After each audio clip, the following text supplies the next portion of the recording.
Hey, everybody. Welcome back to Gym Nation, or welcome if this is your first time. I'm just going to kick off with an introduction because we have a special guest in the house today. And so, not a whole bunch of banter in the beginning. Get your questions ready. Go ahead and put them in the chat as you think of them, but please use the Q or QQQ or the question mark so I can spot them easily. Thank you to the Gym Nation community that's already submitted questions. We're going to get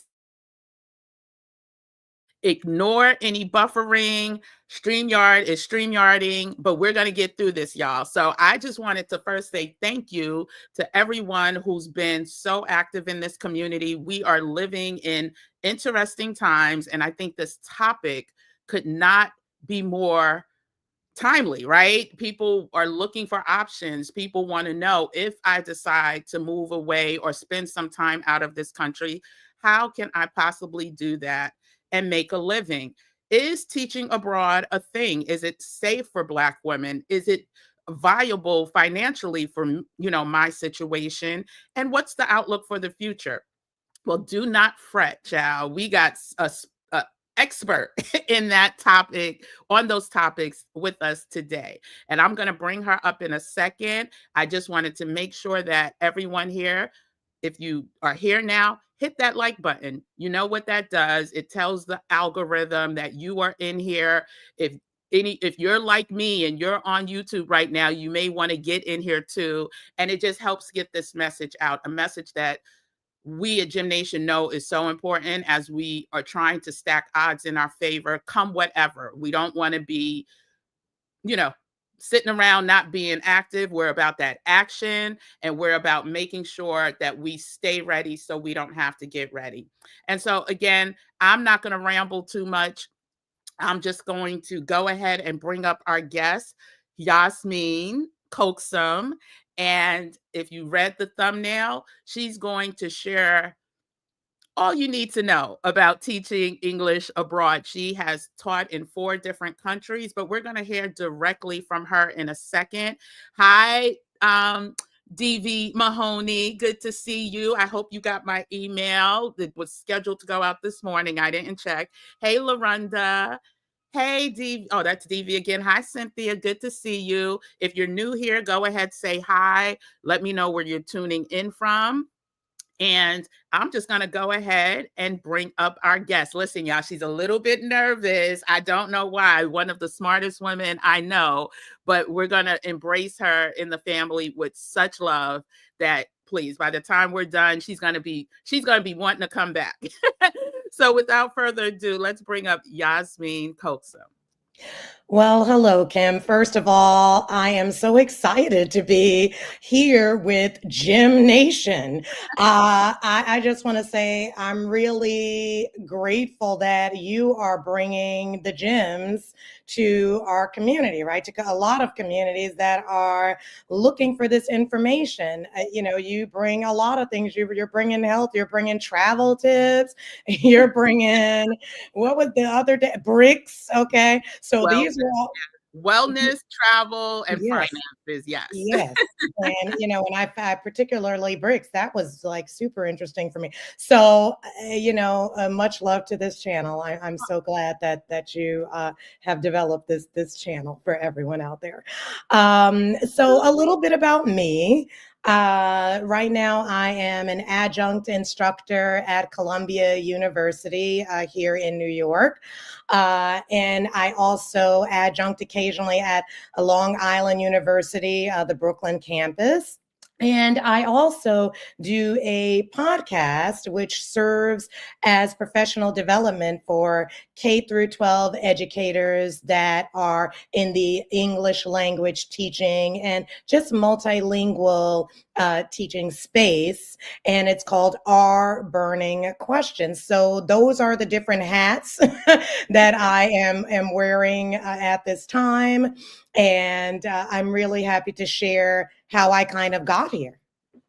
Love it. Love it. So I'm going to share a little bit about how I came to know Yasmeen Coaxum.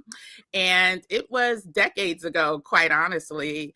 And many of you know, I've shared my story on this channel and others.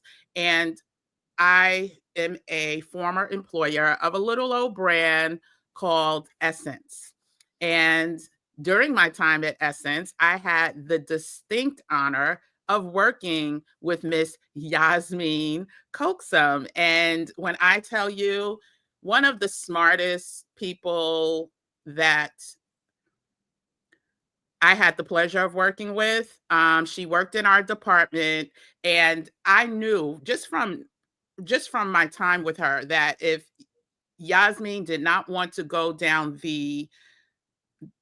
in the direction of sales, she was truly wasting her time at Essence because of her brilliance, because of her delivery. She's just a well-rounded, smart person. And so when I found out that she was world when I found out she was traveling the world teaching, um, I just was like, yes, yes, yes, yes, experiencing life on different continents in different countries. I think the first one I may have known about was Turkey, if I'm not mistaken. I'm not sure, but we'll talk about the countries that she lived in. But again, I've known Yasmeen for matter of fact, we were in the 30th anniversary issue of Essence together. And guess what? Yasmeen, you may not know this, but I have a picture from that from that issue that I'm going to share. Don't worry. We all look a little different now, but We sure do. I am going to share it. So give me 1 second so you can see us. I want to say it was like 2009 is when I started working at Essence. Okay, so it was the 30th. I remember this. I'm pretty good with dates, and 2009 was when I started working there. Well, it was either the 30th or the 35th anniversary issue, and they have since they have since I know they're over 50 now. So let's just take a look at us back in our young days. Hold on a second. So I'm going to zoom in, hopefully, on our picture, which is below. Oh, wow. With the natural hair curls and everything going there. Wow. So that was the advertising department at Essence back in, like I said, it was 20 years ago or so. So I just wanted to take that little walk down memory lane before we got started. I'm going to stop sharing it now and let's get back into the conversation. Those were the good old days, right? Before Thank all you this. For that, Kim. Thank you. Thank you. So I think that's a good place to start. I met you at Essence in the advertising department on the business side. Some way you ended up going in a whole different direction and teaching English abroad. Can you tell me what led to that transition from the onset, before you even set foot out the country to teach? What was the thought process before you made the decision? Honestly, there were a lot of life changes that kind of happened. But I guess I'll start with, it was always kind of my thing to be in media. That was so, working at Essence was something that I had wanted to do since college. Before I actually went abroad, I was working at the time, it was under the umbrella of Time Inc. And so I was at Time Inc. at Fortune.com in the sales department, and then it kind of morphed into like CNN.com. So the department got kind of shut. In other words, I wasn't working. I didn't have any like steady job. Okay. Yeah. And it was like a really pivotal moment in my life. And I said, I've never lived in another country and I want to do it. This is something that I want to do. All right. And so, I was always a big fan of going to events. I still do this in New York City, just events, meeting people, etc. At the time, there was something called Moxie in the city. This was quite a long time ago. And they said, if you volunteer, to help out with this session, you'll get free sushi and sake. I loved sushi and sake, and I was like, let me volunteer to, at the front, to sign people in, whatever. And it happened to be like a Japanese teaching Japanese session. Now, when I got to this session to volunteer so I could get my sushi and sake, I noticed that there was a white man teaching Japanese. And I was kind of like, what's going on here? So then afterwards, I started talking to him and he told me he had taught in Japan for 3 years.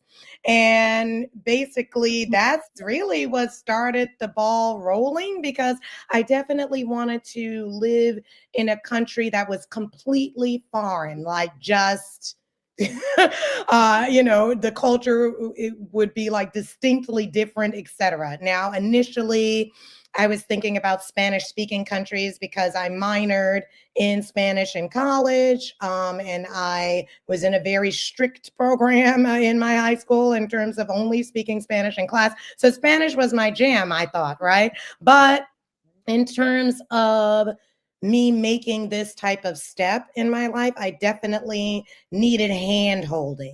And the Spanish speaking countries that really didn't exist there. It was more of you had to kind of chart your own course in order to get there, save substantially, too much figuring things out that I quite frankly didn't want to do. I needed hand holding, right? So I started doing some research. I made a spreadsheet and I put all the, different countries I might be interested in going to on the spreadsheet, look them up, right? Like, okay, how could I potentially work there? What would be available? And, in terms of teaching English, because that guy at that session put that in my head, right? Okay, I wanted to go to another country, but how was I going to support myself? Right. So he told me he taught. So I started doing a lot of research on my nerdy spreadsheet and I had all the stuff lined up and I said, okay, I started, making calls and etc. This was way back in 2005. I think, yeah, Wow. it was like '05 or so. Okay. And so this is what I did. And then to kind of just narrow things down, I ended up going with this company in Japan called Nova at the time. And basically, Nova offered interviews here in the States for you to see if they would be able to bring you on board. So for me, that was excellent. I actually had missed the New York date by the time I found out about it, so I went to Philly.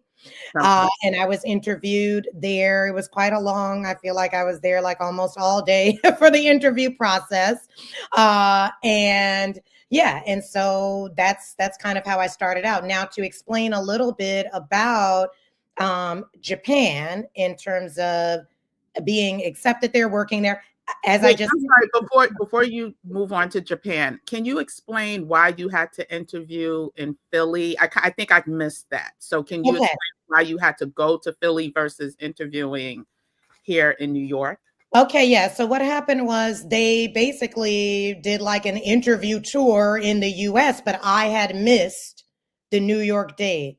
I was trying to go as soon as I could, Got and it. I had Got it. missed the That's New what York I date. meant. Okay. Yeah, Okay. so I needed to go. I was like, well, Philly's the next thing coming up. That's like I can get on the train and go there real quick. So Okay. that's Okay. how that ended up happening. Okay. Uh, and basically what I found out when I was doing all my research is that Japan does quite a bit of hand holding, right? Okay. So in other words, and you don't need experience. I just mentioned that I was, in media beforehand. So I had no experience about teaching English, teaching at all, really. So basically they if you have a bachelor's degree, and this is the case in most Asian countries that I know of, if you have a bachelor's degree showing that you were educated here in the United States and English is your native language, you are able to get work. Okay, so Okay. that's basically is the bottom line there. And For Nova, so some of you might be thinking like financially, how could you make these types of moves? Now, Nova, they basically set you up with an apartment already. So as soon as they set you up with someone to meet you at the, and this is was the name of the company at that time. I'm sure there are other companies now that do that. But basically they set you up with an apartment out there. If you needed a loan to get you through until, like your first paycheck there, they provided that as well. Okay. They had a greeter at the airport for you. I mean, you were basically, when we talk about hand holding, and this is the case because I know a lot of people who have taught in Korea as well. And this is the case in a lot of, really developed Asian countries where you get these things, you get these, I want to say kind of like perks for being hired and going out there to teach English. Okay. Listen, I'm with who said it. Listen, give me some sake and some sushi too, and you don't know what I may be willing to do or where I'm willing to move. Yes, I remember. It's so funny when I was interviewing to go to grad school. This was when times were real good. A lot of the schools would come to New York to recruit for business school, and they would host their getting to know you and you getting to know them sessions at like the Yale Club, the Harvard Club. And when I tell you shrimp this big, the best seafood you could think of, the best cocktails. I mean, I met with almost every Ivy League school that came to town. So I get the food angle. But okay, so you decided that Spanish speaking countries were not as accommodating, so to speak, and you wanted to be helped along the way. This is a new area, a new adventure. So you want to make sure that you dotted your I's and crossed your T's, and Japan was the entry into that. Before we get into your experiences, can you just share the most popular types of certifications that are out? Let's talk today, because or you could talk about yours. Your TOEFL, TEFL. What is your certification? I'll Or, start. I'll start from the beginning to explain about this, right? So again, you don't need a certification at all. You just need a bachelor's degree if you are trying to go to a lot of, the Asian speaking countries. So you don't necessarily need that. Now, if you are trying to look like more legitimate, okay, you want to do that. There are a few different types of certifications that you can get. So what I got was the CELTA. Okay, which is basically a certificate of English language teaching to adults. okay. And this is by Cambridge in the UK. So, this is, if you're getting a certificate to teach in different countries, this is one of the most respected ones, of course, because it has that backing of Cambridge, the UK. They have a very specific methodology in terms of, their teaching method to prepare you to teach. And so, if you really want to do something where you want to look super reputable and you want to be open to admit some of the more lucrative opportunities, then I would go the CELTA route. Now there are, but Can you spell that? Can you spell CELTA? CELTA. Yes, so certificate for English language teaching to adults. That's what it stands for. Again, CELTA. I just put it in chat for anyone. Right. Okay. Yeah. And so that's what I did. Now at the time that I got the CELTA, I had already transitioned from working at Essence, and I was teaching at a language school in New York.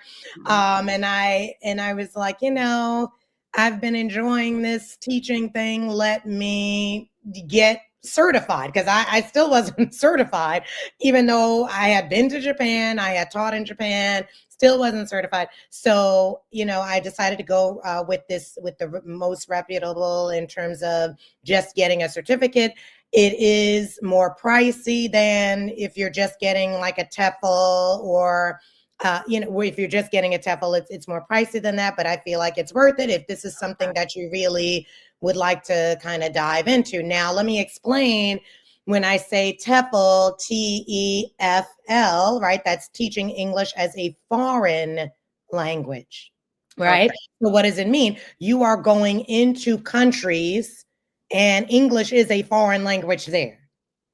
Right. So me going into Japan, into Turkey, into Germany, I'm teaching English. That's a foreign language for them. That's not their native language there. So that's teaching English as a foreign language, TEFL. Right. We have a ton of acronyms in this field. So I'm just going to break down the ones having to do with being certified. Okay. So that one, you could pretty much get it online. They have some hybrid courses as well. I think they do have some, like they have some in-person courses. So it's definitely flexible. It's a lot less. I want to say maybe like a couple $100, 250, maybe something like that.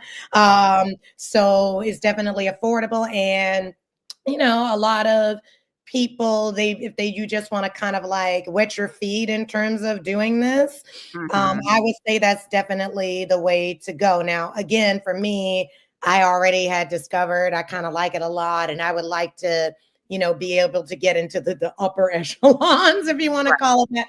I told you this is a very smart girl, right here. So I said, TEFL, no, I'll go for the CELTA, so people can be like, okay, recognizable. All right. So, and then there is like a certificate in TESOL. So that is teaching English to speakers of other languages. And what that really is usually geared towards people who are going to teach in the US. So you want to teach in the US, but you're teaching foreign students that are coming in. Okay. So that's the situation with that. And again, that's not really what we're talking about here, right? Because we're talking about trying to get certified to go abroad, right? Well, we're talking about it all. So yes, okay, but just so that's what's out there. Is that what you're doing now, or is it because you said you're an adjunct? Do you do that now? Do you teach students now, or you just are at the collegiate? You said you're at Columbia, yes. It's Yes, Columbia University, and Long Island University as well. So yes, so what I do now is teach international students who come in. They want they need their academic skills in terms of English to be elevated, basically. It's in terms of the programs at Columbia University. It's basically under the umbrella of the American Language Program, and we have a few buckets of people. One, people who they want to get their bachelor's degrees, but they need to tighten up their academic English in order to do that. So they come through our program, and if they pass through our program, then they can just go ahead and be part of their majors and study whatever it is they want. We have the same situation with graduate students who want to get their MBA, or they wanted to take a specific line of study, course of study in the graduate. Some of the graduate degrees that they can get at Columbia, but their English needed a little bit of tweaking, or they also need to understand more about how we operate here in terms of at the university level. Our program provides that, and so I am an instructor in that program, helping them to elevate those skills so that they can do it. And we also have people that just come, maybe they're working in their countries and they're like, listen, I just want to like beef up my English, and I want to say I did it at Columbia University. And so we also have that bucket of people. So I want to just continue a little bit on the certifications, okay, because I I'm able to do this because I decided to get my master's degree.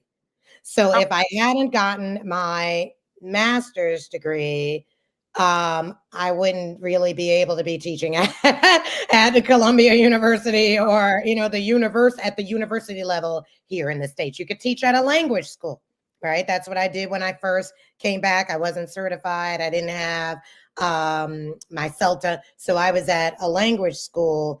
And so I feel like there was one other thing that oh yes, one other thing I want to mention in terms of these certifications, right? So I don't know. There might be some people listening to this now that are actual teachers in the K through 12 sphere right now, right? mhm. So let's say you are already a teacher. Maybe it's not like you're not teaching like English as a second language or English as a new language, okay? But you're a teacher in a public school and you want to teach abroad.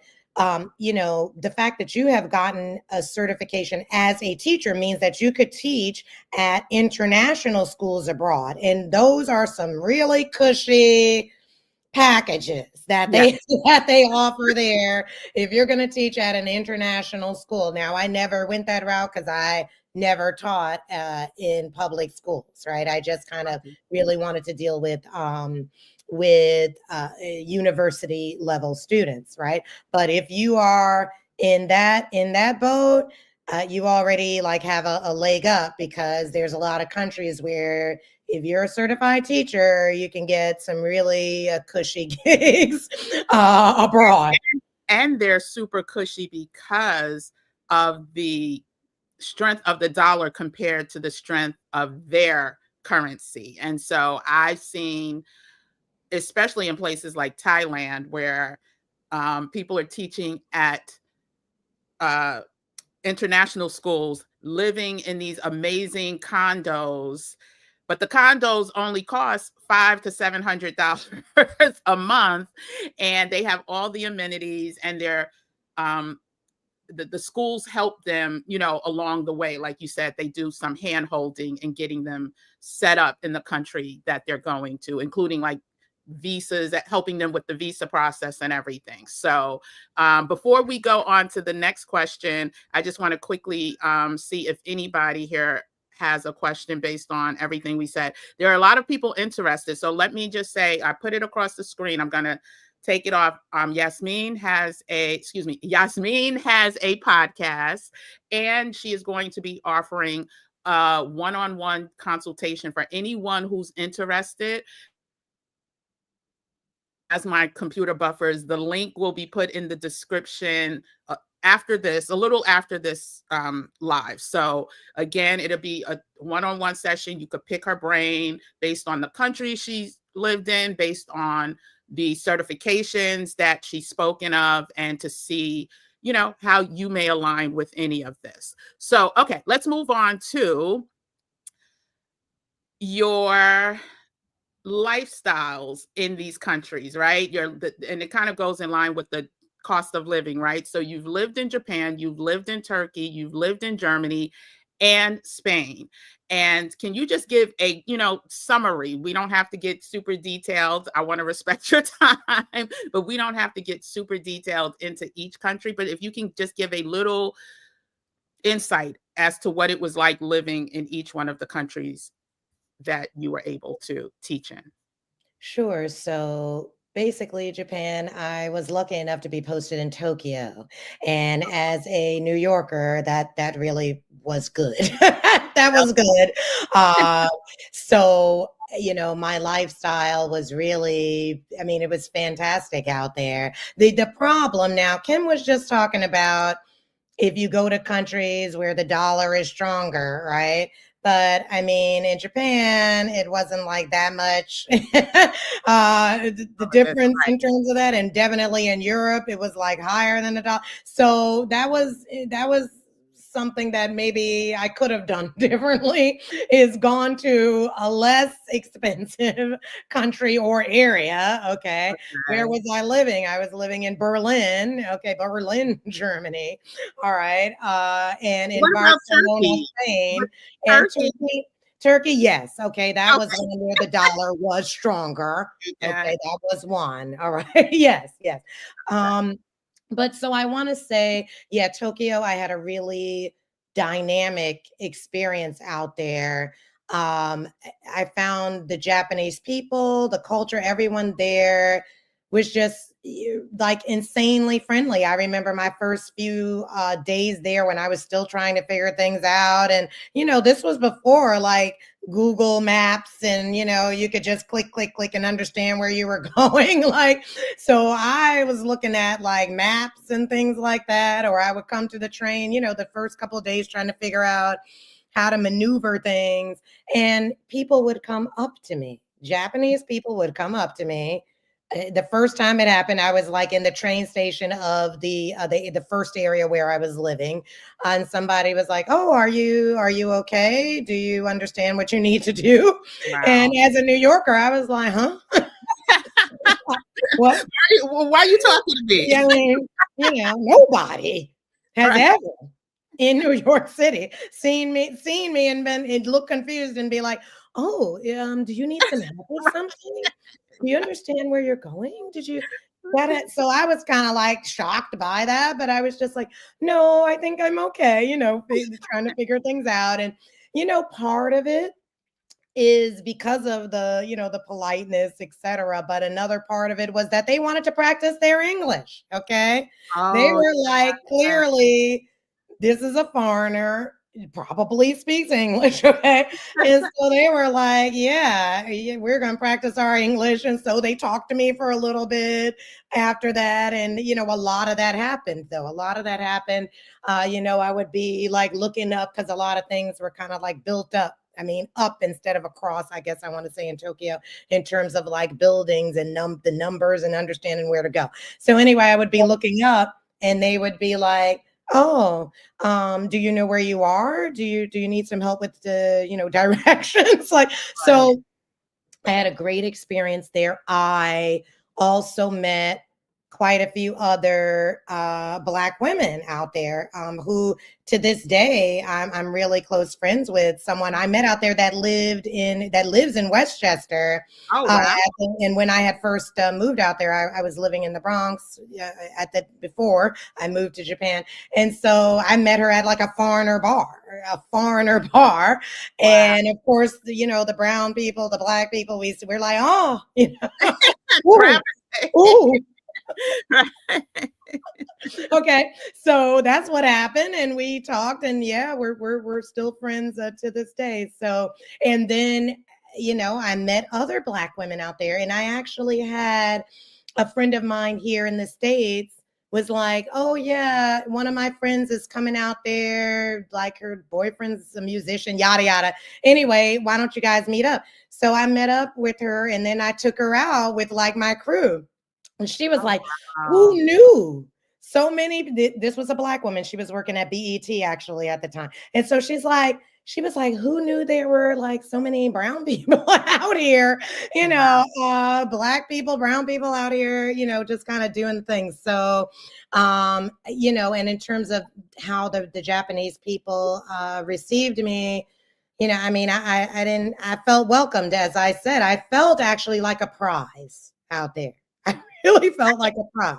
I hear amazing things about Tokyo. People in Tokyo are similar to people in New York, that they're about their business, but they also have a distinction in that they will stop and talk to you and help you if you seem to be in distress. It's like more human, hum, more humanistic. I don't even know if that's a real word, but Sure. people tend to be more Mm. concerned about their fellow person. So yeah. So can you tell us about Yeah, Turkey, Spain, sure. and Germany? Okay, so I'll just do it like a brief rundown of those. So, yeah, Turkey was the next country. And actually, I was working at a university out there. So, I was working on campus. Okay, Okay. so I mean, I lived on campuses. I lived and worked on campus. That's what I'm trying to say. Now, coming from New York and then Tokyo, that was a tough transition because I actually worked in Ankara, so I wasn't in Istanbul. I I actually went with it was like I worked at Bilkent University, which is a prestigious private university in Turkey, but it is in the capital. A lot of people liken Ankara and Istanbul to like New York and DC in terms of the vibes. So a lot of people kind of do that. For me, Ankara was a bit slow in terms of transportation. You know, I lived on campus, so when I wanted to go quote unquote into the city, which was really like a small town, the bus, I think it ran once an hour in order to get into to the downtown, which was, you know, not that Real. robust, I'll say. You know, the transportation in general was just really nothing I had ever seen before, because the buses, I mean, they didn't really like run on like real schedules, I guess, kind of. They were kind of running. I mean, once you got into the city, they would maybe sometimes stop places, and sometimes I guess if someone asked them to stop somewhere else, they would stop somewhere. I mean, I had never seen that type of organization, I'll say. Okay, okay. So I was a bit thrown off by, you know, a few things in terms of that, and the lifestyle was a bit you know, a bit too, I guess I want to say, sedentary for me, day to day. Again, I didn't like, if I didn't really have like quick access to like go somewhere, you know, Right. like poppin', fun, interesting. What I did appreciate about my experience in Turkey was my professional development there, because Okay. I was able to teach at it. That's part of the reason why I went to Turkey, is because you're able to teach at a university there without a master's degree. I did not have my master's Oh, degree wow. yet. I Yeah. did have my CELTA. Okay. But Well, I did. You be okay, because that was important to be able to work at a university, right? So, but I didn't have a master's degree, and I was able to work at a prestigious university in Turkey, and I really learned a lot about the way that they kind of view education, and the way that their instructors work together. I had a very positive, extremely positive professional experience there, and I definitely would recommend it if that's, you know, they gave me. So whereas in Japan, I got an apartment, but they set me up in it, but then they were like taking money out of my check to right. pay for it, like Right. that. Here, I had the apartment. The apartment was free. The apartment was given to me. Okay. Not only that, I think in Japan I had a roommate or something. I had my own apartment in Turkey, and they also afforded for you to live, you know, to have if you brought like family, they could accommodate that too. Okay, so for me, Wow. like if you're, depending on what stage you are in your life, and you know, for me, I was still consider myself a young, you know, whippersnapper. I wanted to be kind of with more action going on, but you know, we at the time we had like 9 weeks of vacation or something. It was like insane. We had a stipend, you know, like for lunch or food or whatever it was. Okay. So they paid for the transportation. So we were really, you know, set up well in terms of professionalism. Now, in terms of my treatment, you know, being a Black woman, um, they don't really see a lot of Black people out there. That's the end. That's like period. Okay. So Uh, it's not like DC Chocolate City, then that's what you're saying. I mean, and I'm gonna just tell us a little story, because they weren't used to seeing this. I mean, I was at the bus stop with my colleague, with my Turkish colleague. We were, you know, chopping it up, whatever, talking. And another woman stepped up to the bus stop, and she was like staring. She was staring. So I kind of looked at her like, you know, like, okay, what's going on here? What's, you know? And so then she was like, "Your skin is so pretty. Your skin is so nice." And I said, "Thank you." But then I went back to my conversation. Then she did, To touch it. yeah, she did. And I was like, No. It was kind of like, and I'm not saying anything kind of disparaging. It's like it was something very different for her, and she didn't know how to react, and that's kind of what she did. And does it come off? Is I it mean, like she just, I don't know what she was expecting to find out. I don't know what she was expecting to find out by touching, but I didn't allow that to happen because it was too strange for me. I was like, what's going on here? And but on the other end of that, of course, I traveled when I was in Turkey, right? So on the other end of that, when I went to Istanbul, I mean, even, I took a bus out there. My colleague didn't like planes. We took a buses to travel. Okay. Anyway, so and on the way, or would have a stop, and the women, they would be like high-fiving me or be like, oh, can I take a picture with you? And this type of thing. So it was kind of like I was like a novelty out there, but at the same time, sometimes it would be a little unnerving to have those things happen, which is the complete opposite of what went on when I went to Berlin. When I went to Berlin, nobody was stripping off anything. Everyone was doing their thing, hanging out on, on the train, whatever it was. It was like I was just a regular person person hanging out there doing my thing. So, but I appreciated that because it was different from what happened in Turkey and what happened in Japan. Now, even though Japan, it wasn't like a situation where they're trying to touch your skin. It was still like, wow, and I would get different things. Oh, are you Jamaican? Are you this? Are you, try to be, but it was still, of course, I stood out there, and I stood out in Berlin. I didn't stand out there. Now, go ahead. If you had a question, or if somebody had a question before I continue about Berlin. No, go ahead about Berlin, then go about Spain. And if anyone does have a question, now is the time to put it in the chat. I have one or two more questions for Yasmeen after this, but again, I put across the screen, she will be available. You could pick her brain, find out more about certifications, find out more about the country she's taught in. But go ahead and share your experience. You finish sharing your experience about Berlin, and then I don't think we touched on Spain. And then we'll get to some questions from the audience. Okay, great. So Germany is actually, I want to say, I mean, Japan is like really close to my heart. That was my first country that I lived in. But I had the best experience in Berlin. I mean, I really did, and I had no idea that I would. But the thing that I did, I was kind of obsessed with learning some German, with understanding the culture, understanding where I would need to live. So this was my third time around the block. Okay. So I was like, let's understand some more before we go there. All right. Okay. Not only that, I mean, there were certain visas available, but you had to show up there first. So I showed up in Germany with no job. I had no job. I was like, look, I have a lot of experience. They're going to hire, somebody's going to hire me. And wow. with very little, I'm sorry. No, I was saying, what a leap of faith. That's amazing. Go ahead.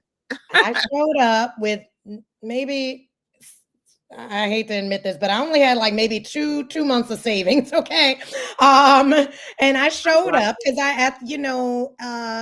and I'm wondering if this agreement is even still going on. A lot has been changing around, but you could show up in a member of the EU, the country, for 3 months on a tourist visa, right? So you could be a tourist there. You could show up. You don't have to do anything. Just show up, and you could be there for 90 days before they would be like, look, what's happening here? You need to return. So knowing that, I knew that once I got there, if I could prove that I could be hired or I had some kind of contract signed from companies, that I would be able to then get a work visa there. So I moved there. Before I moved there, I was, learning some German. Ein, zwei, drei, vier, fünf. Go ahead. Okay. Oh, you're doing the numbers. Okay. My father loved Germany, and he taught us a lot of German words when we were growing up, but he was stationed there for when he was young. So yeah, Wait, who was? I missed it. my dad. Oh wow, nice. So yeah, and then when I got there, I studied. I was like, I gotta keep myself active. Got an Airbnb, studied in a school that I had heard about from a trip I took to Spain, where I met a bunch of Germans that encouraged me to actually go to Germany. This is how I started it. Okay. Um, had a big birthday. I went to Spain for 1 month, and I met a bunch of people, and then I went to a German, what is the island again? Mallorca, yeah. And where there's a lot of Germans there, and this is how I got the inkling. Oh, let me go teach in Germany. Anyway. So in Germany, I was studying German at a school. I signed up for a couple months. It's like a week after I got there, I was on the grind, sending out resumes, and knocking on doors, because you could still do that. I moved there in 2016, and they were still okay with people showing up in person with their resume. Here it is, and by the time, because before the 3 months, okay, I needed to show I could be hired, and basically I got my interviews in, and 3 different language schools had given me contracts to be able to work part-time, for them basically. So when it was time for my appointment, I was like, yeah, here are the contracts, and that's kind of how I work. I ended up working there, and I met there were so many, whatever you're into, you can find there, right? I mean, I like hip hop a lot. So there were so many, I want to say hip hop events. There's well, Africans are everywhere, okay, but there was a large yeah, African population as well. That was just great. And I felt, really pretty much at home there. I mean, of course, there were a lot of different little things I needed to get used to. In addition, I am pescatarian. I've been pescatarian forever. I think, yeah, forever. Maybe 20 plus, a long time. And I was scared about that when I went out there, because primarily I'm mostly vegetarian. Sometimes I eat seafood.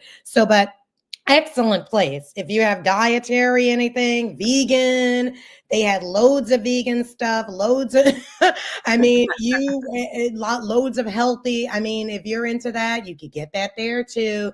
So I felt like this is great. This is great. I really had an excellent and amazing time in Germany. Good. And Spain? Yeah. So lastly, now, as I just mentioned, I took a trip to Spain for a month. It was like a birthday, like a big birthday thing I did for myself. Because I had actually never spent time in a Spanish speaking country, despite having studied Spanish, et cetera. Right. So I said, let me go out there and study and bone up on my Spanish.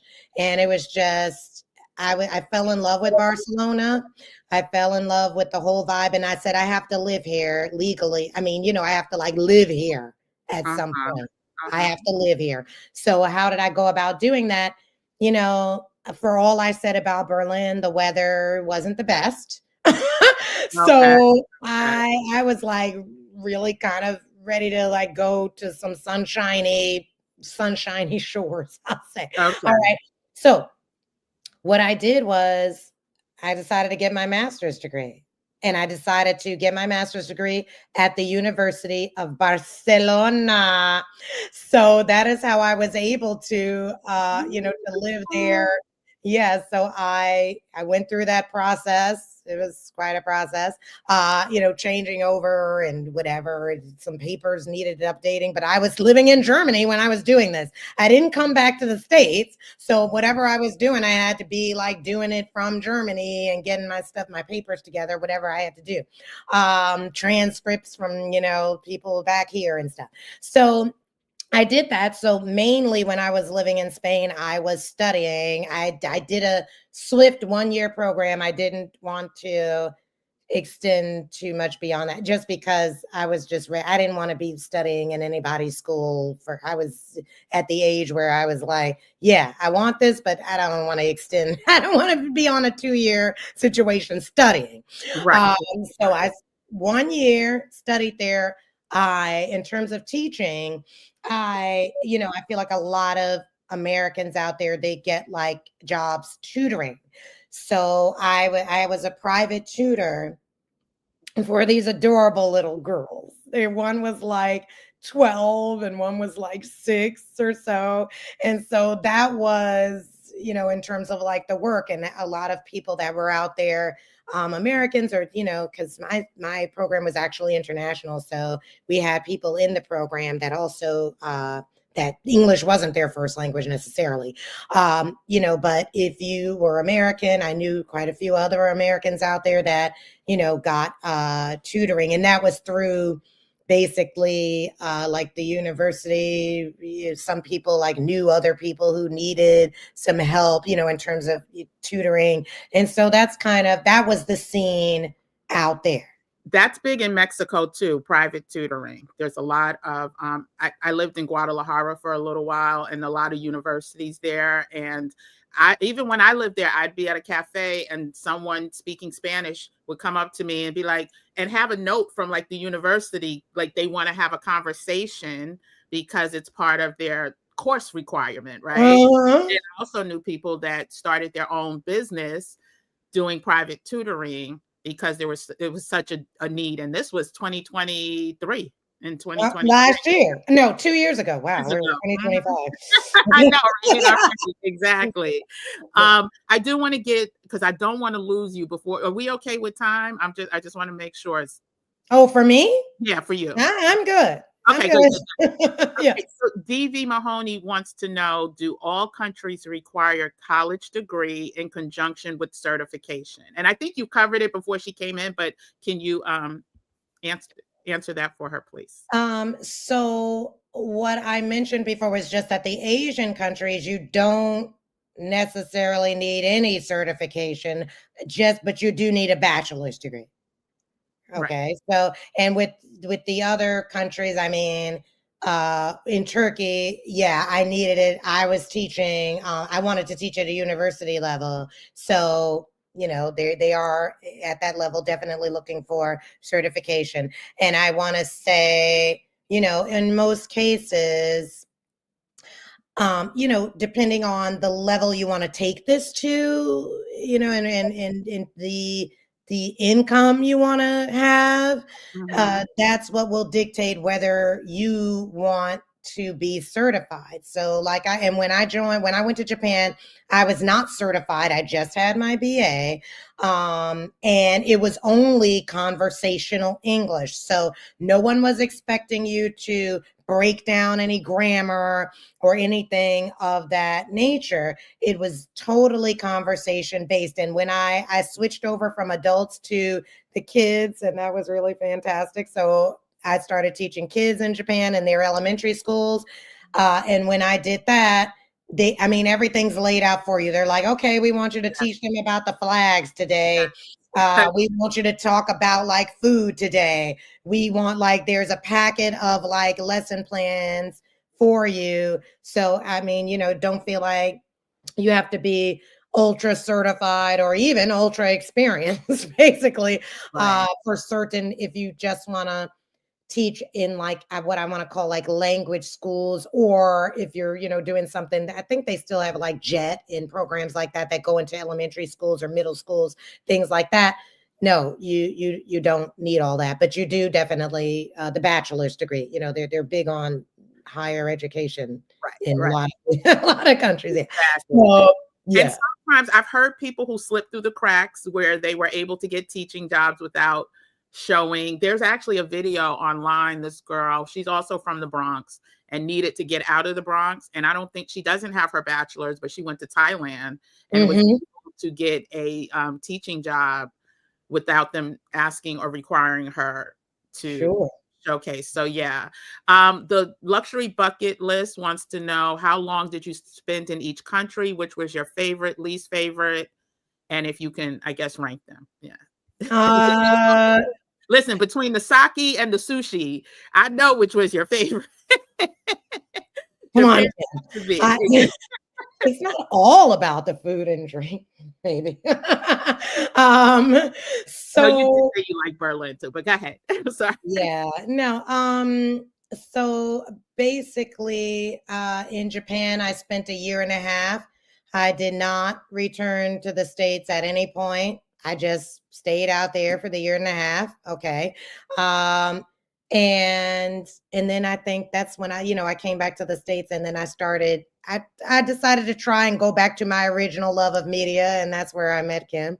And then I was like, I'm gonna go back to this teaching thing. So and then for Turkey, I was there for 1 year. The package there was fantastic, and I did have like a 2-year package going, but I was like again the It's the social life there. and you were a young whippersnapper, so yeah, you needed a social. Now, if you would have had, let's say, because you said they did offer you the opportunity to bring people with you, like if you would have gone, let's just say with family or something like that, do you think you could have lasted the 2 years? Sure. Okay, all And right. I'm telling you, when I say I Because I lasted a know. year, there were a lot of people who left Okay. like a few months in. They were like, "Oh, I can't really." It was just too too Mm, much of a change for them or whatever the case was. But like I said, professionally, I was doing well. I loved my unit leader, whatever, etc. So, and I actually bonded with really an amazing colleague there, and we're still friends now. We still, talk to each other on WhatsApp, even though I haven't been back there since 2013. So definitely, I'm gonna put Turkey at the bottom in terms of like my, favorite. social, Yeah. yeah. Okay. Wonderful people. The food was okay. Being pescatarian, vegetarian, I could find some really nice, I think call it baliksha, like the fish, nice fish restaurants. So that's okay. But and then how long did I spend in Germany? I was in Berlin for 2 years. Um, and then I was in Spain for 1 year. So that's basically what the breakdown is in terms of that. And yeah, if I can name a favorite place to like live, and if I were to like go back, that would be tough. It would be really between Berlin and Japan. Those two, I mean, I really loved my experiences there. Now, some people might be surprised, like, what about Spain? In Spain, I love it there, like for vacation. I feel like the vibe there, and Yeah. I feel like for vacationing or spending a long time there on vacation, perhaps, um, Right. is great. But in terms of because this is me, it's my personality. I like structure. I like order. And those are two things that Japan and Germany are known for. So if I was going to go back and live somewhere and I could know that I could have like a nice social life, fantastic nightlife and things like this, that those two would be my favorite, that I would be kind of like juggling between, oh, which one would I try to return to if I were going to do that? Okay, so can you quickly just address taxes an issue? Like, did you have to pay taxes in Barcelona as as well as the US? Like, do you remember how? I always had to report, right? Because this is how, I mean, the United States, I feel like we're one of the few countries where you still need to, like file something basically, when you are working in another country. So, yes, but I want to say not significant, not anything very significant. Yeah. Listen, the one thing I must say about you, Yasmeen, you are definitely a VIP member of the Gym Nation, because just you sharing how you are about that slogans and taglines, like you have to be about that action. You went to Germany with 2 months of savings and no job because it was your calling to do that. and you took action on that. You didn't sit there thinking, "Oh, I only have 2 months." Now, I'm not saying be reckless. If you if you got $20 in your pocket, I'm not saying move to Germany and think it's going to all work out. But once you got there, you went into action so that you could stay there. And your story is just so inspirational, especially at this time. We're going to get into a couple more questions too. If you have any, please put the Q in front of it so I can spot them easily, because y'all, I know y'all chat in the chat box sometimes. So I just want to make sure we get to any questions. And also remembering that, Yasmeen, I see the buffering happen. One second. Yasmeen is going to be offering one-on-one pick your brain consultations, and that link will be in the description later on today. So being about that action, understanding that this world is a beautiful place and that we can find opportunities outside of our comfort zone. So a lot of us think that you have to have a master's, or you have to be fluent in a certain language, or all of these parameters and barriers we place on ourselves without knowing the truth. And so I thank you. I thank you for simply breaking it down in an easy to comprehend fashion. And hopefully, I know this will motivate people. So I do want to ask you about what are you hearing about the outlook for the future? Like, do you think this is still viable for people? I know what I see online, but I want from somebody who's on the inside. Can you share what are your thoughts? Do you expect the industry to change drastically? If so, how? Can you just share more about what you see about the future? Sure. Before I get to that future piece, I do want to say I had a lot of supportive friends. I had really nice supportive friends. Okay. So when I moved to Germany, I did have we went to college together. She lived in France. Oh, A okay. Black woman who lived in France. Um, she's from California. Okay. Okay. And she was like, I got you, Yasmeen. If it doesn't work out there, you just come spend a little time on my couch in in Paris. It's so, I felt love. That didn't, I still did my action, like you said, but it also helps if you feel some love. I had my friends here in the States that were like, they were like, need something while you're out there, let's kind of help you out if you do. So that was also something, okay, for me. And in terms of the future, I feel like definitely things are looking up. I was just at a podcasting conference last week, and someone who was actually born in Japan, not Japanese, but born in Japan, she was telling me about how they just opened up something in terms of Americans being able to go and work there. And I don't remember. I'm sorry, I don't remember what it was, but it was something where you have like a better opportunity to be able to move to Japan and be able to work out there. So it's Oh, something wow. that some research should be looked into in terms of that. But there's something where they're kind of opening things up more.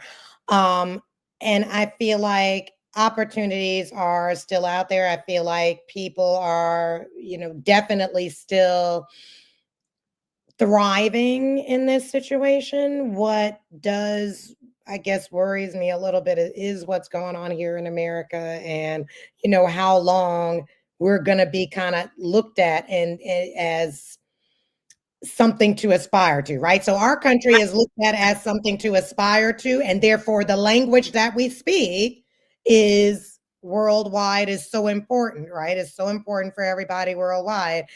Something I didn't know. This is another thing. You don't realize the gold you're holding just by Right. speaking English as your native language, because anywhere I went, even when I was trying to learn Spanish, I went to go to I mean, English was the common language. And if you didn't know English, which there were a couple people there, I remember like a couple of Italians that did not speak English, but they were learning Spanish. So when we all got together, with people from other countries, they couldn't communicate because they didn't learn English, Right. right? Right. So just understanding the weight that holds. Okay, like you might not be aware of it, but that holds a lot of weight to open doors for you when you are, deciding that you're going to move to other countries. So I feel like definitely opportunities are still out there. As a matter of fact, I think it was back in 2023. 2023, I went to a conference, a TESOL, as an educator, out in, I believe then it was in Portland. So I went there, and guess who I saw there? I guess who I saw recruiting people to to come to work. Bilkent University, okay, 2023 we're talking about. I recognize this woman as an administrator from Bilkent University. I was like, oh, yeah. She was all the way out here in Portland, again, only a couple of years ago, recruiting people to work at Bilkent. So I know for a fact that is still going on. And it was like just so surreal because it's like, wow, she's all the way from Turkey. She came, I recognized her immediately. And so definitely, I feel like, especially, you do your homework ahead of time. You kind of, figure out the best places for you to kind of, to live according to what you are into. So again, with Germany, I went to meetups. I went to a lot of meetups to ask people. It was like German culture and language meetups. So I did that, and I asked a lot of people, oh yeah, I'm from New York, I'm pescatarian, blah, blah, blah. Which city do you think is the best? And all of them named a few different cities.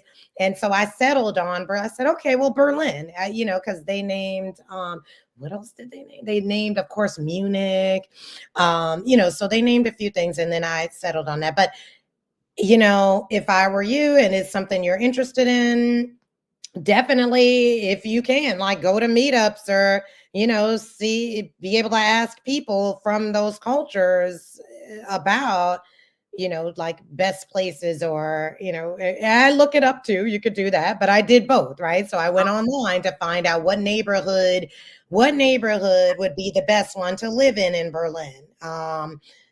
So as well as asking, word of mouth. So I did kind of like, went in with kind of both fists, if you want to say it like that. I just want to add, it's so interesting of the timing, because I shared this during the live yesterday. Right now, Coursera, which also has English, I just looked it up, the TESOL certificates as part of their Coursera Plus program. Well, right now until January 27th, their Coursera Plus program is 50% off. So meaning you can sign up for Coursera Plus. There's a lot of certificates that you can get. And this is the TESOL is one of them. And so I put the link back in. Again, I'm part of the Coursera family. I've gotten certified in different areas.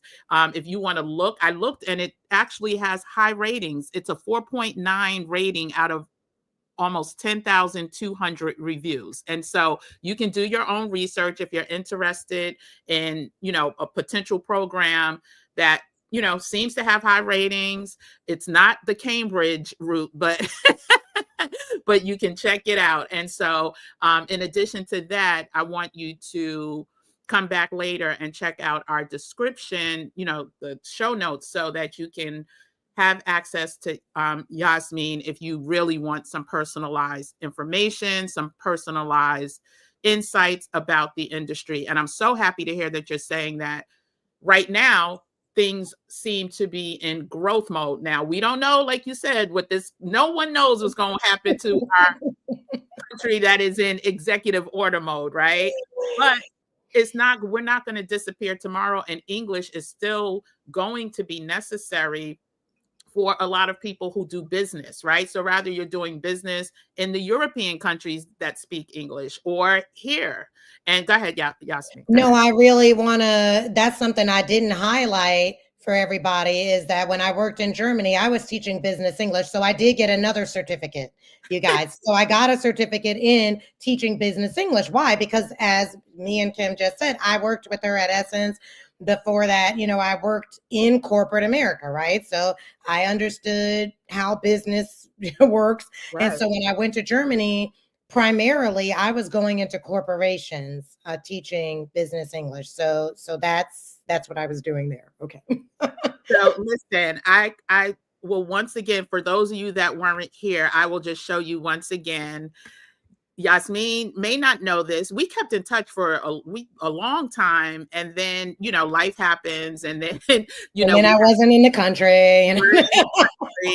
But the one thing I will say about Yasmeen, if you want someone to help you through the process, answer questions, even if you don't even know if you're ready for the process. If you have questions about your personality type and different countries, she's someone that I would highly recommend speaking to. One of the smartest people I've met. And so I truly just, once again, I've known this woman for decades, and this, no, 20. Wow.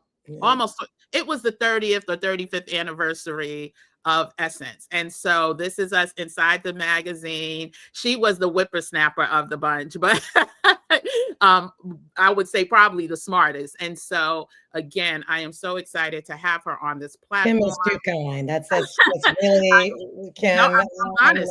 No. Oh, no, I am so, the 4 Agreements is one of the books I live by. I try to be as impeccable with my word. I like to be as ethical as possible. I only bring people onto this platform that I think equally hold those ethics, because there are a lot of people out here in these social media, YouTube streets that don't have ethics. And so again, you can hear from the wealth of knowledge. I'm gonna see if there's any more comments or questions. Mm-hmm. Oh, okay, wait, there's a couple. But I want to make sure that we stack the odds in our favor. So let's just say you're thinking about moving abroad and you're thinking about ways to make money. Why not take advantage now, get certified if you can, and have that as a just in case in my back pocket. Now, if you're moving to, you said, an Asian country, you may not need certification, but I'm one of those people that if I can be ahead of the pack, let me be. I may not need it, but it's better to have and not need than to need and not have. You don't know when those laws may change. And so again, I think this is a timely discussion. I have Mexican residency. I had never really thought about teaching in a school, but what I do think about is doing private lessons, right? Mm-hmm. And so I am probably going to sign up for a certification. So when and if I do spend more time, the plan is to spend way more time in Mexico, I can have a business surrounding, especially in places like Guadalajara, where I know the need is so great. Again, I think I'm past the prime of teaching kids, but again, teaching adults and having conversational lessons, I would love to do that. And so let me just get to a couple more questions. Do the luxury. I'm writing down that book. I'm writing it down. Which one? 4 Agreements. I'm writing that down. Oh my gosh, life-changing and super easy read. I try to read it at the top of every year. It's super easy. Don Miguel Ruiz is the author, Ruiz. Okay. The luxury bucket list. All right. I think the luxury bucket list is in Europe now, in Italy, if I'm not mistaken. So the question is, do you have plans to move abroad again? If so, where? I've actually always wanted to sample the Middle East. So I kind of have my eye on Dubai. we, I we, can see that. I think you would love it, except for the heat during the yeah. summertime. I think you would love it. Yeah, so we'll see about that. I might try to, because I'm about action, so I might try to apply to speak at a conference. We often have TESOL conferences. We have TESOL Arabia, right? So the past couple of years, they've had a conference in Dubai, and so I might try to get on, as a presenter this year and see about, just so I could, dip my toe a little bit, go present, like feel things out, maybe make some connections, and we'll see Okay. what might happen from there. Okay, and I want you to talk a little bit about your podcast as well, but let me just acknowledge Jackie's Journey says she has the TEFL certification and wanted more information. So this is amazing. So hopefully you got more information. If you need even more information, like I said, please come back. I didn't have the time to update the description. So this afternoon, and I'll put it in the community tab too when I do the link to this replay where you can book some time with Yasmeen. Can you talk a little bit about your podcast while I look for Sure. questions? Actually, I am doing a podcast for the Board of Cooperative Education Services, and it is called Our Burning Questions. So it's actually RBERN, standing for the Regional Bilingual English Resource Network. Wait, And I got to type that in. RBERN, the Regional Bilingual English Resource Network. And we have quite a few of them in different regions here in New York. So the region that I am doing the podcast for is mid-state, basically, mid-state Auburn, and they are actually in Syracuse. I'm here in Brooklyn, New York. They are in Syracuse. I was on the board of NICE TESOL, which is New York State teaching English to speakers of other languages. So I was on the board and I coordinated a conference. As part of the conference, I decided to do a podcast to pump it up, where I had my keynote speakers on it. And from that, a woman from Mid-State Auburn was on the board. She heard the podcast. She saw me present at somewhere at one of the TESOL conferences, and she said, I want you to do the podcast for us. So that's kind of how that happened. And what is the podcast? It's basically professional development for K through 12 teachers in the English language teaching and multilingual teaching space. And I basically interview educators who have, who are authors, who have, particular methods that have worked or that they're really popular for in this field. And they basically divulge all of the specifics of these methods in order to kind of serve as professional development vehicles for those who are listening to the Our Burning Questions podcast. So we did a little play on words there with Our Burning Questions. We have to know this to best serve our students. So, so that is the podcast. Yeah. Okay, and how can they find your podcast? Are you on all streaming platforms, or do you? Yes, and we're actually we're I just put it's audio only on YouTube, but I am going to be doing video coming up soon. So definitely it is on YouTube. Definitely Apple Podcasts. Okay. You can find it on Spotify. So yes, and I often put little clips on my social media, so video clips, so people can kind of, get a little bit of a glimpse of what I'm talking to these educators about. Okay. And are there social media? And again, all of this will be added to the description later, but are there, can you share your handles on any of your social media platforms? If it's open to the public, I'm not sure, but. Yeah. So it's just at Mid-State Auburn. Okay. Can you spell that for me? Cause I'm gonna put it in the chat. Mid-State, yeah. RBERN. at Midstate Arbor, and that is Mid-state, we're yeah, Midstate. Midstate. Yeah, that's Okay. correct. Now, yeah, so yeah, we're on X. We're also on Instagram. And then I mean, if you want to connect with me also, I mean, my LinkedIn is just my name. And so I do a lot of posting on LinkedIn of these clips and just in general things that I'm kind of getting up to. I definitely put on LinkedIn, so you could definitely find me there under my name, Yasmeen Coxum. Okay. Perfect. And then one last, well, not one last question, but I'm reading Jackie's comment. And this was a question I had. Do you see in classroom teaching still at the same level as when were traveling abroad, or is it more online? Because what I noticed, even seeing some people's videos on YouTube, that even though they move abroad, they have to go to work every day, but some people are teaching from like these office spaces, and they're teaching like more remote students. I don't know if that's changing or if you expect any changes, or pretty much for it to stay status quo.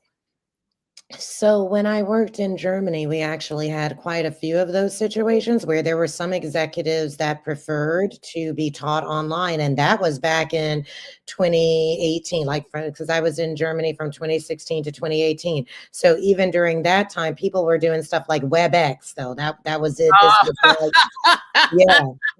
So I was down with the teaching online revolution before all this COVID stuff went on.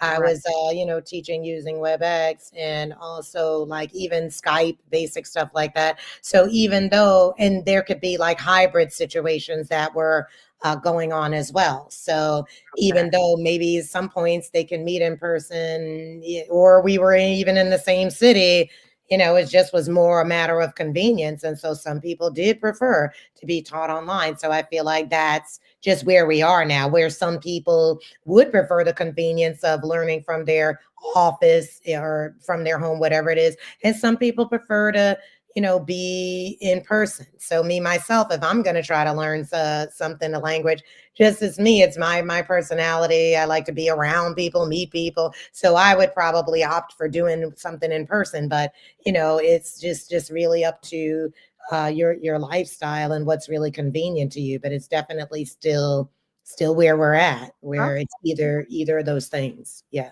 Well, the luxury bucket list wants you to know that your voice is beautiful. They Thank love your you. melody and wants to know if you sing.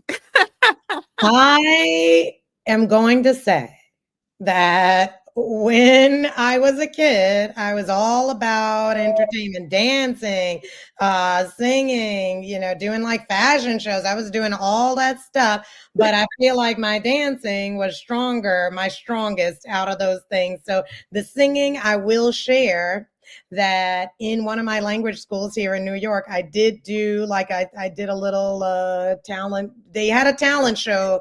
They Yeah. had talent shows often with the students, right? Culture Day, they called it. So I did do like Survivor. I like sang this song, and then I had my Japanese backup dancers. Okay, so I was like trying to, bring a little Beyonce flavor into and I have that video. I love that video. I love it because, if I play it for a new class of students, they're like in shock because I, look like this kind of serious, professional at Columbia. But then I have this video where I'm like shaking it, and there's like my Japanese backup dancers in the back. But no, I'm not in any way, shape, or form a professional singer. But thank you so much for that compliment. I could definitely see you being a voice on like the Calm app, or something, that because you do have a very soothing tone. So Shalonda says Japan is hiring for teachers. Thank you Mhm, for dropping that gem. Listen, mhm. we got options. We got options, and so we don't ever feel like you're stuck. I know we talked about affordable ways to take sabbaticals, rather you're doing things like volunteerism, or if you're doing house sitting or pet sitting or whatever. But if you're looking for people, a lot of people say they want remote work. Teaching is a great way to work remotely, rather you're in class or online. And I think for a lot of us who speaking English comes naturally, it's our first language, it's a easy entry. Like it's an easier entry into the job market in other countries. And so okay, so the luxury bucket list says they're going to look into those places, used to teach and want to teach on the university level in addition to your agile project management work. Okay. Oh, and you too are quite educated with 3 advanced master degrees. Okay, I love it. I love it. Yeah, you want to explore teaching as a way to build community, and you want to work your tech jobs for money. Yes. Yes, Yasmeen is great. Berlin. I've never been to Berlin, but I definitely, my father loved Germany so much. If he wouldn't have met my mother in high school, he might not have ever came back. I guess being in the military, we talked about it, they treated him like a human. He didn't have to, he was from the South. He didn't have to worry about the segregation laws that existed when he went to the service. Moving to Panama in a few months, you would love to teach part-time online. Yes, yes, yes. Well, Panama may be the US again soon. We don't know. We'll see. I'm laughing because it's like, who would think 5 days in we would have so much to ponder. Okay, we answered that. Native New Yorker here. Yep, you meet New Yorkers everywhere. Yep, another New Yorker, Jackie's Journey. I just want to make sure I'm not missing any questions because not everybody put a Q. Okay. New Yorker. Hey, LJ, good. I'm glad you made it. I lived in Thessalonica, Greece in the 90s. You were a unicorn there too, so you can relate to her experience in Turkey. Did they try to at the bus stop too? Oh my gosh. When you go to Asia, they love taking pictures. Yeah, they do. They do. Last time I was in Itski before this time an Italian guy came up to me, sniffed and touched your hair. That's insanity. That's insanity. Oh, you also had you had a good dating experience in Berlin. I love it. Okay, luxury bucket list. Wow. Wow. Love Majorca. Okay. I don't see any more. Let me just make sure. Oh, question. I knew I saw another cue. Can definitely you stay longer in the other countries? Yeah, I'm looking. I'm reading reading the questions too. Definitely, you know what? Japan actually extended my visa. Because I was there supposed to be for 1 year. I went for an extension, and I think they gave me 3 years, so I could have stayed there. When I went to Germany, I think originally they had given me. Did they give me only 2, or did they give me 3? They gave me like quite a bit of time actually. So in Turkey, as I said, I left early. Spain, if I had wanted to extend my time there, I could have taken the 2-year master's degree instead of doing the 1, but I wanted to finish up with my graduate studies. So that's what I would say about that, is that, I did have opportunities to continue staying, but it was up to me whether I made certain decisions, and also wanted to just have different experiences. Yeah. So, yeah. I love it. And so, okay. Well, I'm glad you made it out there alive and unassaulted. Let's just say that. So I guess the final question I have is, besides, securing time with you to pick your brain, if somebody today listened to this conversation and is like, I want to teach abroad, I want to teach English abroad, what would be just, you don't have to get detailed, but what would be the first steps that you would recommend for them to start the process and, I guess, work through it as swiftly as possible? What would be some of those best practices? I mean, definitely you want to figure out where you want to go. I mean, that's really number one, right? So to just say to teach abroad is too broad, right? Right. So where do you want to go? And then start doing as much research as possible on that particular country. Look up their laws in terms of visas, in terms of you being able to work there as an American citizen. So that is definitely where I would start, because I mean, again, and it depends, but if you're doing this from the standpoint of wanting to lay down roots somewhere, right, then you definitely want to decide on a place that's going to, align with you, right? That's really going to align with you. So I would definitely figure that out first and then do the research to see what the requirements are, what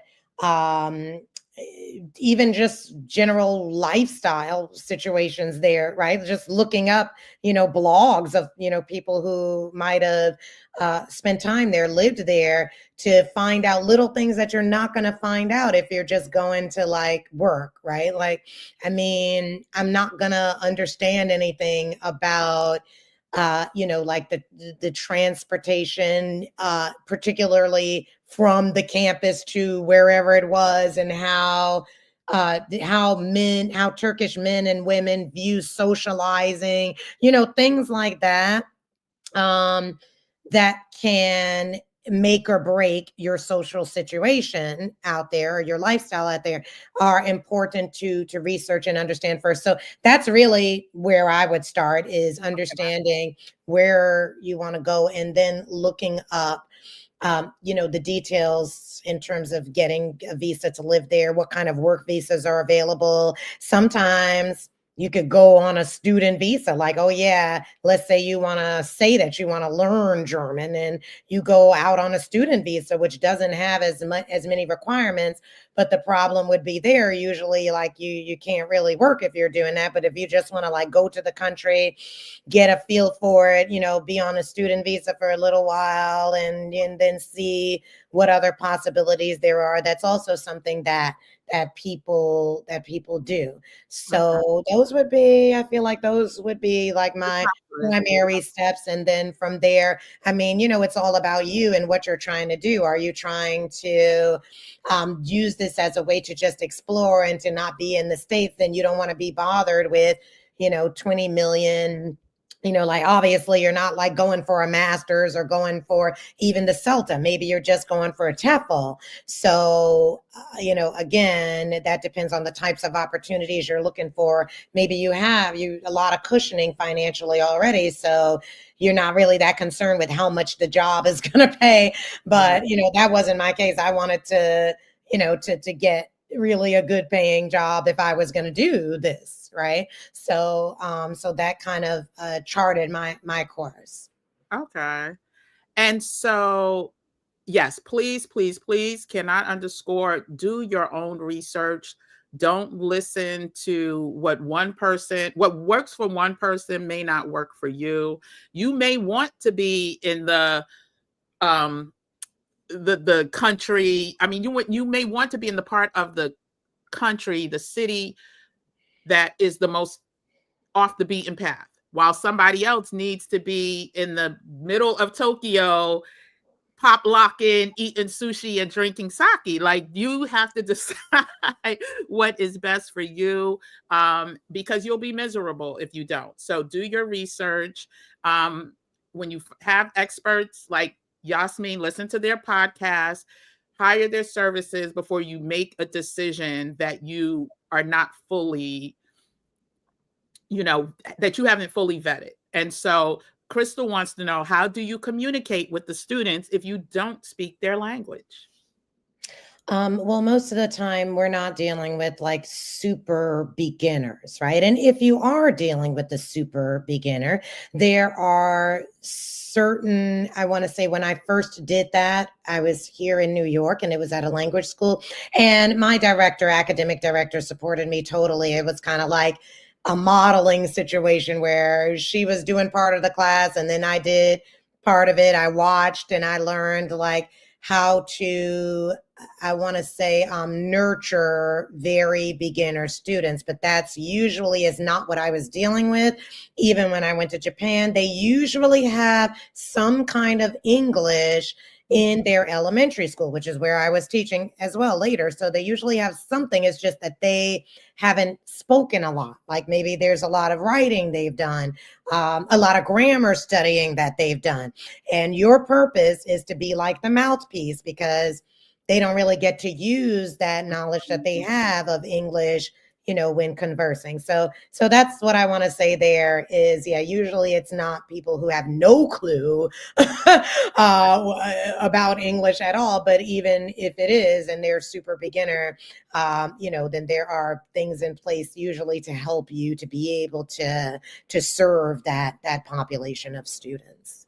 Okay. Wonderful. And I do have one more question. Are you able to negotiate your salaries if you get a job offer, or is it usually whatever they say goes? Like New York, not New York, in the US, we are told to negotiate, negotiate, negotiate. Like, is that a thing when it comes to teaching English abroad or no? And now definitely it is. I mean, did I do it? I didn't do it, okay? But I followed a channel actually on YouTube where a guy was all about that. He was all about, look, you can negotiate these contracts, and kind of like showing you how to do that, teaching you how to do that. So I would say it definitely is a possibility in some countries, in some cases, where you would be able to do that. That's what I would say. Okay. I was trying to find your YouTube channel, Yasmeen, so I could put Are burning questions? No. Are burning? No.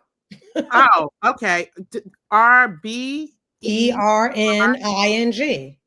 Oh, you know what? I didn't have the ING. I had R burn questions. Hold on. Okay, yeah, are burning. Yeah, bro. Okay. Because I was like, it's not up there. What happened?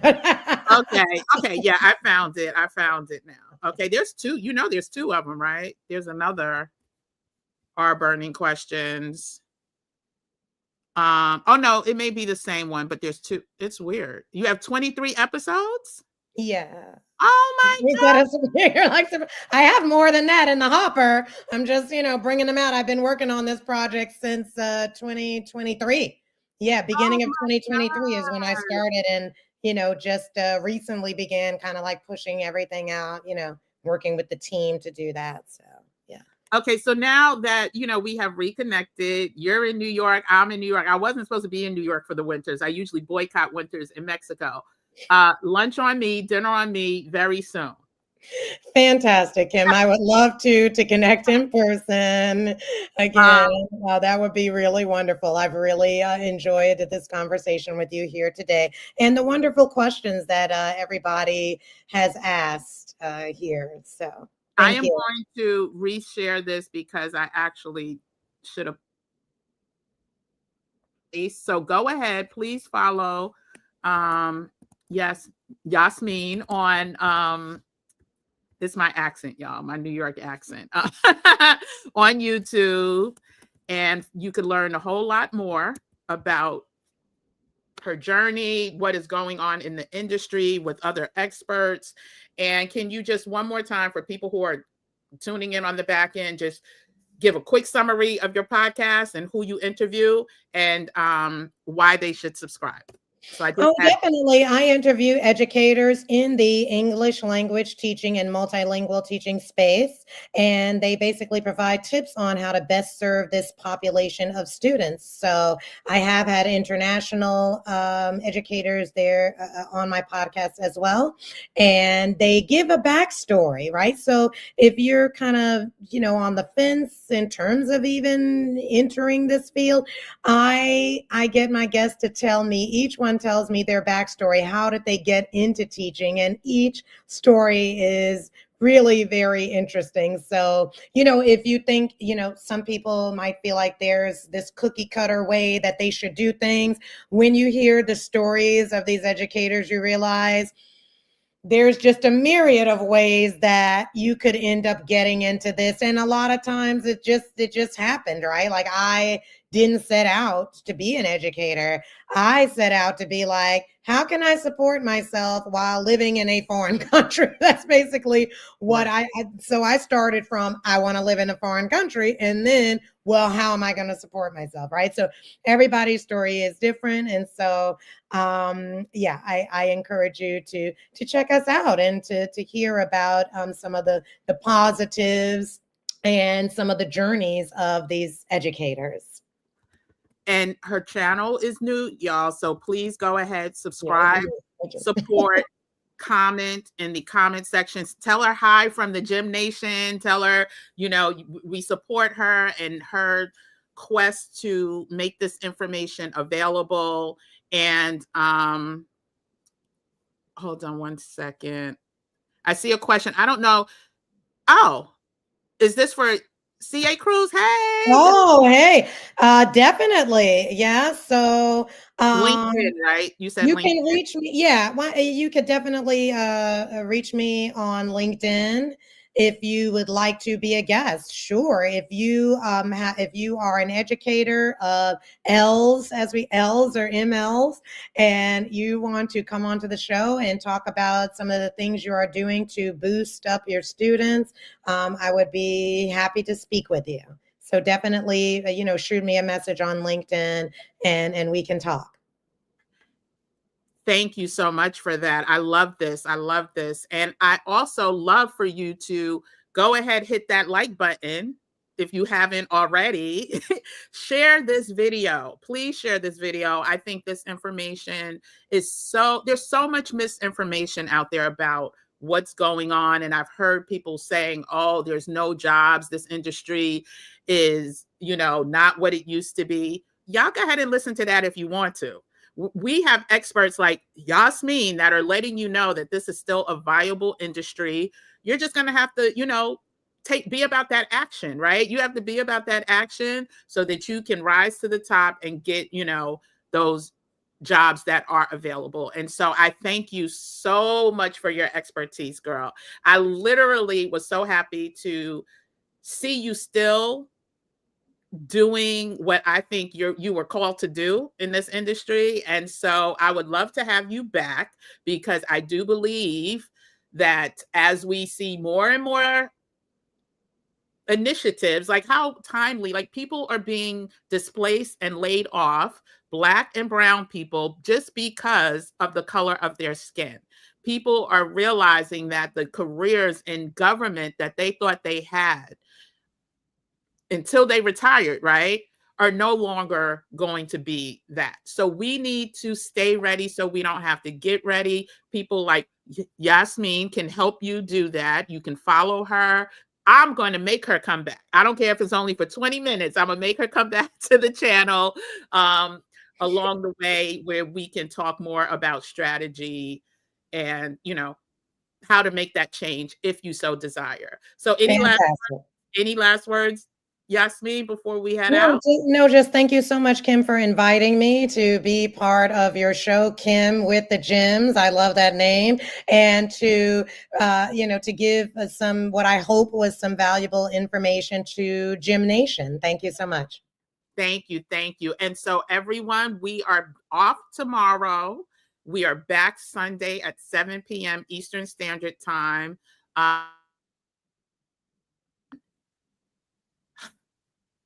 Let's just stay ready so we don't have to get ready, because this world is changing. This country is changing rapidly. But when we stay in community, when we share information with each other in community, we stack the odds in our favor to make it through. And so thank you for being part of Gym Nation. Yasmeen, you are a VIP member, girl. These were some amazing gems that you dropped. And we will see everyone on Sunday at 7 p.m. Eastern Standard Time. And until then, I saw a comment that Rare Twisted Beauty just put. Yeah, I heard about they're trying to. We already knew he wasn't going to leave office knowingly. I mean, without being kicked out. So anyway, I thank you all for joining. Get those certification, guys. They are out here. They are ready. We need to stack the odds in our favor. And I'll stop rambling and let our guest of honor go. And I will see everyone Sunday at 7 p.m. Eastern Standard Time. Take care.